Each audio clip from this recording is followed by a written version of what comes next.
ஆரணியில் திமுக மாணவரணி சார்பில் மும்மொழி கொள்கை என்ற பெயரில் இந்தியை திணிக்க கூடாது என முழக்கங்கள் எழுப்பி மத்திய அரசை கண்டித்து ஆர்ப்பாட்டம் நடைபெற்றது.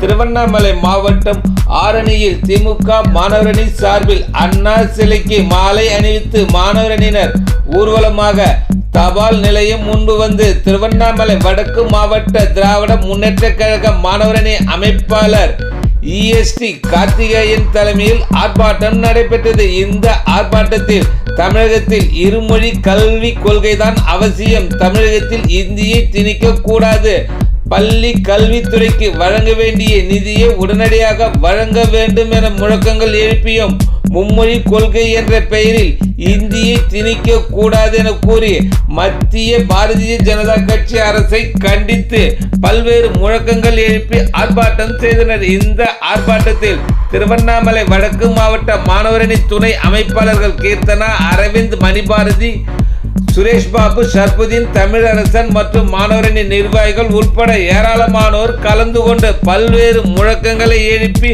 ஆர்ப்பாட்டம் செய்தனர்.